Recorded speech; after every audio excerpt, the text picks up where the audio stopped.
Hello and welcome to another edition of Meet the Solutionaries on Green TV, where I focus on the solutions with the very people that are in the forefront of various solutions. We need all of them. And one of them is with one of my favorite organizations, the Global Footprint Network. Very happy to have David Lynn, the Chief Science Officer for the Global Footprint Network. And we're going to talk about what's coming up, which is World Overshoot Day, really one of my favorite occasions. Can't quite say celebrations, observances, because it really talks in numbers about what is wrong with the way we're consuming resources and what we need to do. So welcome to the program. Thank you, Betsy. I'm happy to be here and share with you a little bit more about what it is and our solutions. Let's start with when it is. I think it's been happening earlier each year. I think there might have been a little bit of slowdown during COVID, the prime COVID years. Now we're a little bit mostly out of COVID. So what is the big date that after which something happens, which I'll let you explain? Of course. The big date is July 28th, and we call that Earth Overshoot Day. And it's really, overshoot's a basic term. It's when something exceeds something else. And the basic principles about what we do are very biological in nature. You could say in layman's terms that humanity and all life lives off the land, and that land regenerates what we consume, whether it's food or wood, or it takes photosynthesis to produce fossil fuels or sequester those emissions from the atmosphere. And when we look at the numbers, we can come up with two numbers: how much we consume and how much the earth regenerates. And if we look at it as two sides of an account, we can say by which date we've exhausted our budget. And it is getting earlier and earlier in the year with every consecutive year, although in the first year of the pandemic, we did have a little bit of a pushback of the date. So how does this compare with COVID out of the picture, with the last date that we were overshooting after? So I think it's earlier by a few days this year. And for 2022, we always take estimates based on the forecasts and nowcasts of carbon emissions and different consumption types. The actual data that goes into the results only go up to 2018. So we have to take some estimates about what has happened in the years after.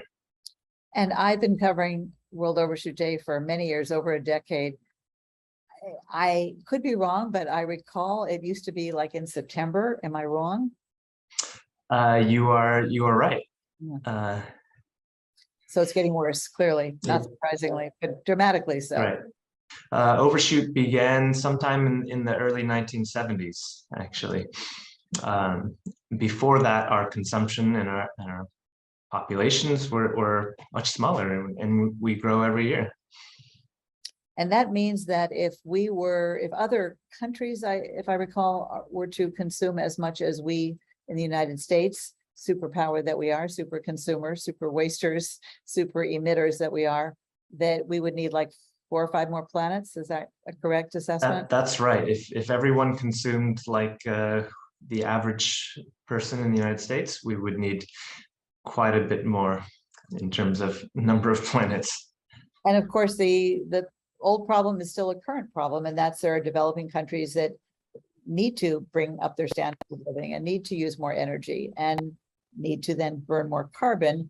And it's not really fair for us to tell them not to when we've overused so much. So how does that look? What do you recommend be done about that? I would imagine some of that involves us reducing our carbon emissions, our carbon footprint, so that they can use a little bit more. Yeah, and I mean, it's always a big challenge because as a planet, as a species, we are consuming much more than the Earth can regenerate.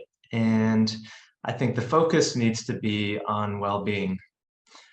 There are many symptoms of overshoot. We are seeing them more and more in the forefront. They're becoming more immediate. I think everyone notices that with each year. And the question is, if resources are becoming more and more scarce, if we're consuming more and more Earths, you could say, every year, we're headed towards a cliff in a way. But it's not a cliff where you have to fall off. We can, by design, improve things so that we land more safely. So as we move forward, we need to take into account technologies, we need to take into account everything so that we can find the solutions and allow everybody to be part of the solution. Because otherwise, we like to say, overshoot will end by design or disaster. We want to try to shift it towards design and not disaster. And I'm even seeing extinction used in some articles about, you know, if we like, I just read one today by a very dark but accurate writer on Medium, Umar Haque. I'm not sure if I'm pronouncing his last name, but I read him and I go, shoot, it's as bad as I thought, you know, because I like to think I'm overreacting somehow. And he says 2050, we're not going to be around by 20. We're not going to make it to 2050 or 2040 or 2030 if we continue consuming with abandon, consuming as if there's no tomorrow, consuming as if there's no climate change. And right now we're speaking in the middle of, you know, record heat waves across not only the US, but in Europe and UK. Temperature records melting, and it's all, of course, because we're heating up our planet through climate change. So it's maybe not so outlandish to use that word extinction. And who wants to go extinct? I mean, we've been talking about, you know, endangered species. We're one of them, we humans, in fact. So maybe it's not too early to start saying that, because if we don't scare people along with things they can do, we can do, that's always been our approach here. Problem solutions, then we certainly will see darker times. Right. So I think there's a few elements there. There's definitely a science component. 2050 is not that close, but it's not that far. You know, as you know, you've been in the business for quite a while. We've been talking about goals at the international level, intergovernmental level for a long time. And they've come some ways, but it seems like we keep pushing the deadline. Oh, we need to act now. And we've been saying we need to act now for a long time. But one of the challenges to, I think, individuals out there is that the future is uncertain. There are certainties. We know climate change will get worse. We know the population is going to grow. We know that the Earth is not getting any bigger. But I think one of the challenges that we see, especially among young people and even people in the field, is that some people have given up hope and they say, okay, well, if we're going to go extinct, I don't care. I'm just going to do the best I can here, or I give up. I'm going to keep consuming. And I think the way to think about it is not necessarily that. Certainly, there's always some risk. You know, you could say that for certain we'll have nuclear war and we'll go extinct. But I think the way to solutions is to say that every little bit we do more now will have a bigger effect on suffering and improving well-being for the next generation. And in the future, not even the next generation, our current generation. So we need to get over the psychological barrier of, oh, I give up, I resign, because it's inevitable we're going to go extinct. Especially because for so many years, too much of this country, if not the world, has said, problem, what problem? So how do you find your optimism? Right. So that's a very good question. How do we maintain optimism? And I think, in a way, I would like to say we maintain realism. There is a future. It's going to come, and there's a way to act prudently about it. And how do we do that? And I think everyone comes from a different place. It can be frustrating to see others maybe feeling that resignation, feeling like it's a distant problem, even though it's becoming more and more immediate. But we can look at these barriers also. We can look at and listen to where people are coming from. but we can treat our actions and solutions as investments. The way you might think long-term about, let's say, retirement, that's a prudent action, and that's an action that preserves our future well-being. And that's an action that everyone can come together around.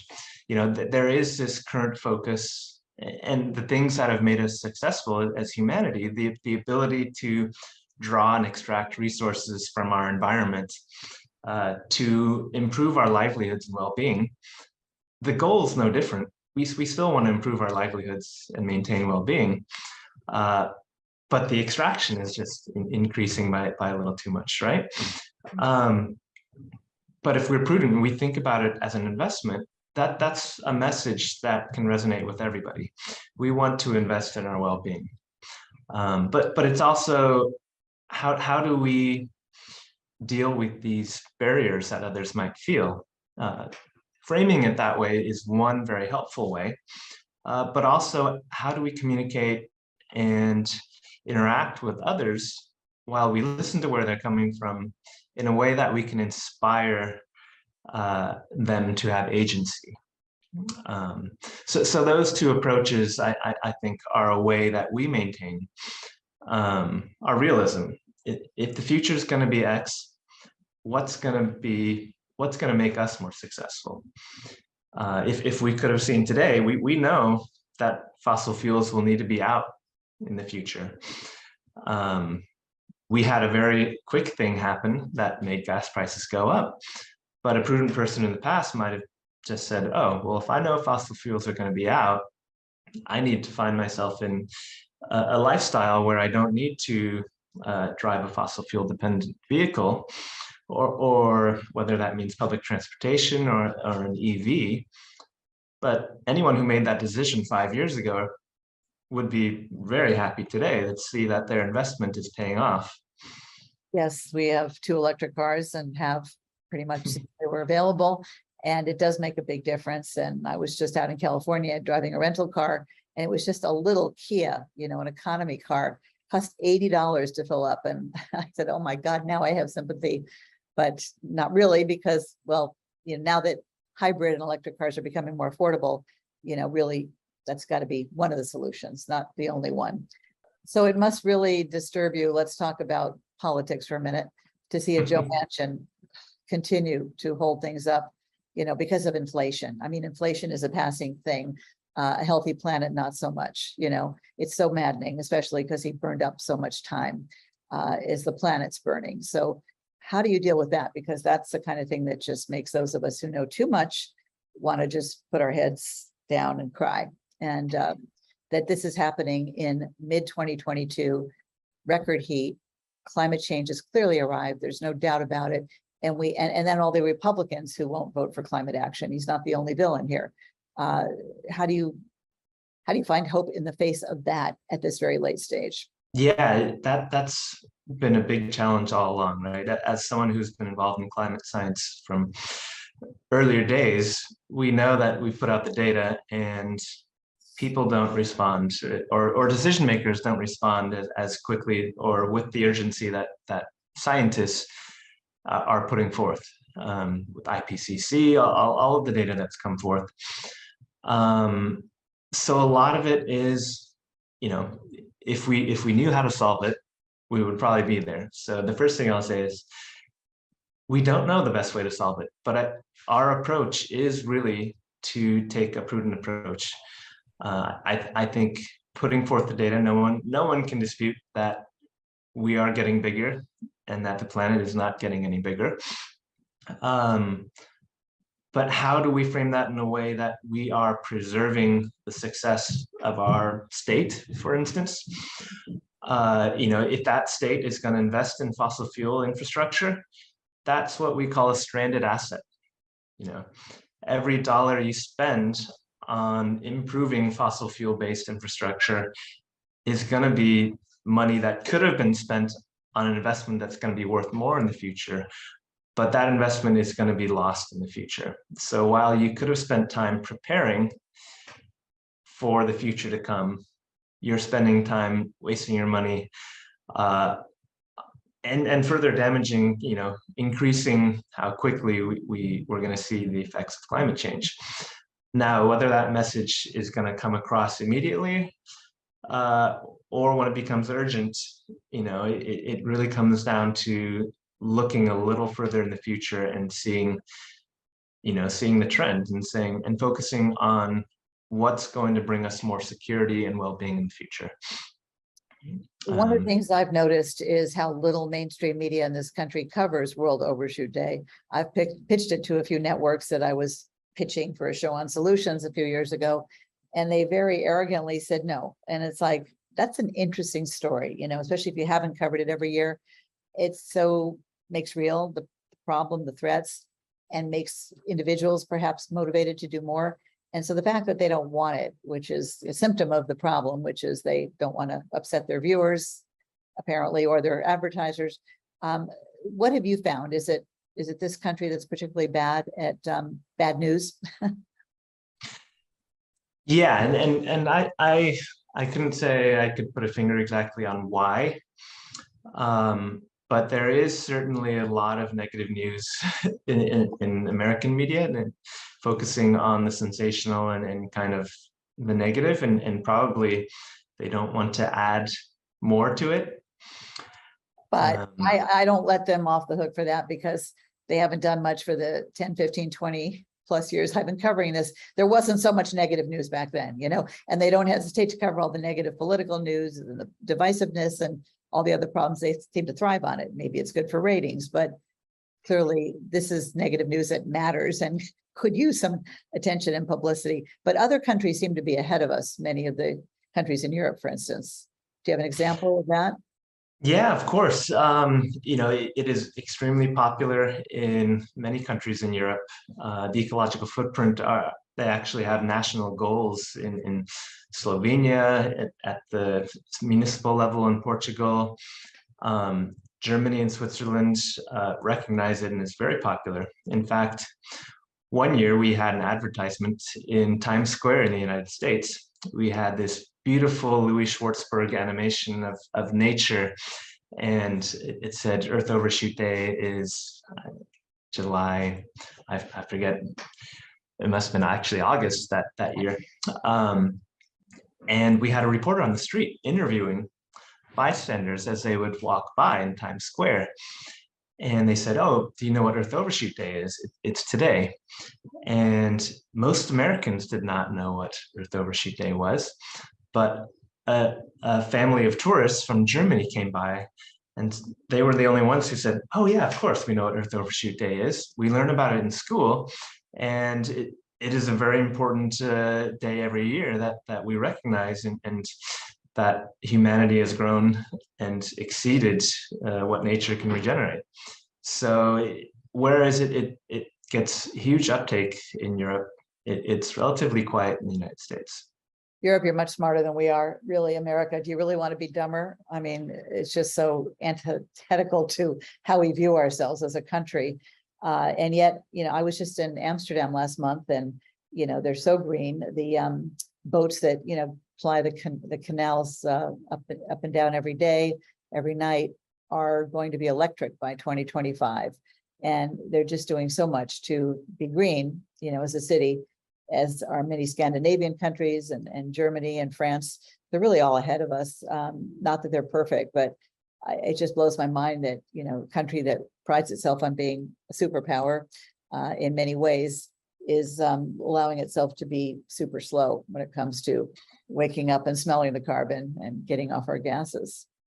Right. So what would you recommend people do if they're watching and they want to be more aware of their personal footprint, but also just what they can do in their community, their state, their country, just to, if nothing else, publicize this day, but even beyond that, because I do know that there's a lot of people, especially young people, who want to either change their careers, put a green tint, a green twist on their career, because they sense the urgency, and there's a move to, make every job a climate job. We're not quite there yet, but if this is something that resonates with someone watching, what would you urge them to do? Right. I think the first thing I would say is how do we frame this in a way that can appeal to everybody. And so I'll repeat that part again, in that we need to treat this as a long-term investment into well-being, because it is a way to frame things that gets around some of our barriers, some of either our internal barriers or those around us. We're not taking these actions because to show that we're better than the person next to us. Although shame and being a neighbor, being a better neighbor can induce some action. Eventually, one of the most powerful ways to talk about it are in financial terms or well-being terms. So thinking about that is one of the first ways to go about in the world and inspire agency and overcome barriers in others. But in terms of actual solutions, we have a campaign every year that goes along with Earth Overshoot Day, and it's called the Power of Possibility. So again, the main message there is there are hundreds of possibilities out there. There are solutions that exist in the world today that are scalable, that if we implement, that can be implemented and scaled today. We don't need to look for some magic solution out there. They exist today. How can we help these expand? There are 100 ways to get involved. What is the most inspiring to you? And that's sort of our message there. And getting a little bit more specific, so you can find that information on earthovershootday.org. We like to say slow things first. If you think about Europe, if you've ever had a visit there, you think about, oh, I'm walking through these beautiful cities and there's very few cars on the street, on these narrow roads. Oh, there's not freeways and highways going through the middle of cities. So infrastructure lasts for hundreds of years, for centuries, right? Those buildings, the structure of those cities were developed years and years ago, many generations before now, and they have a huge effect year after year on how we consume and use energy. So taking a look at now, where are we investing our money and how can we be involved in shifting that investment to something that's going to preserve our resource security, our well-being in the future? Are we rampantly building roads and highways in places? Is that a prudent investment right now? So slow things first is what we say. Those are the most important things for the long term. Yeah. I forgot to mention that the biggest wonderful surprise in Amsterdam was seeing so many people on bicycles in the central area, way more bikes than cars. And guess what? People were smiling, they're healthier, there's less obesity. I mean, it really is attractive enough to make my husband and I think maybe if things go south politically, go to Amsterdam, because how nice to be in a community where you don't have this denialism and this, obstructionist attitude and political party dysfunction. And life is too short, man. It's still the same planet threatened by climate change, but to be doing something that not only is healthier for the environment, but yourself seems very attractive. And we're just so far from that in this country. And we need to invest way more in public transportation, public transit, and not so much in cars. So that's why, yes, EVs will help, but it's the whole car culture that is part of the problem in America. Yeah, but I think you said it exactly right. You just painted a picture of how beautiful a lifestyle could be if you lived there. And I don't think anyone who, I lived in Los Angeles for quite a while, and I couldn't stand being on the freeway. I don't think anyone sitting in rush hour traffic could dispute that their life would be better if you plop them over there. So I think a lot of us can agree on these visions of where we want to go, really that are inspiring. The positive future, as opposed to just doing it out of fear, to think about what's possible. And, it is late in the game for people to be waking up to the climate crisis, but better late than never, because it's not going away. As you said, it's not going to get any better. So thank you for enlightening us. And I don't know if I should say happy Earth Overshoot Day. because obviously the implications are anything but pleasant, but it is a good way to kind of take a snapshot of where we are. Yeah, I wouldn't say happy Earth Overshoot Day, but I would say Earth Overshoot Day is happening, but the possibilities to engage are endless, and that's kind of the slogan of our campaign, the power of possibility. And do you have a hashtag that people can use on Friday, the 28th for? I think it's hashtag Earth Overshoot Day or end overshoot. End overshoot. That's a good one. And power of possibility. So you can go to the website, you can go to our calculator at footprintcalculator.org. Yeah, let's talk about that before we close, how you can calculate your individual. Yeah, so that's a good starting point for people. You can go to footprintcalculator.org or just Google footprint calculator. Ours will be the most popular one, the top hit. And you can see your personal Earth Overshoot Day if everyone on the planet consumed like you did. It'll give you a breakdown of your carbon footprint. You can look at what proportion of your footprint is associated with transportation, housing, goods and services, and food. And then it should link to a bunch of other resources that afterwards, solutions. So it's not just your carbon footprint, it's resource use. All of the which includes carbon footprint. yes, yeah. Not exclusive to that. There's other elements that go into the formula. Right, exactly. So it's pretty comprehensive. Well, thank you so much, David Lynn. I really appreciate the time and the information and the inspiration. Great, happy to be here and have a great day. Thank you. And we will do our best to promote World Earth Overshoot Day. And we think it's quite important. And that's what we do here on Green TV. Please remember to click the like button below and subscribe so you don't miss one of my interviews and other content that we post here on Green TV. We are an all-volunteer team right now with very big plans to cover climate and environmental news, much more than any of the news networks are doing and ever will do. But we need the help of viewers like you. So you can find us on many social media sites by visiting greentv.com and following the links both at the top and bottom of each page. Also, if you're looking for ways to improve your channel's SEO, check out our TubeBuddy link below.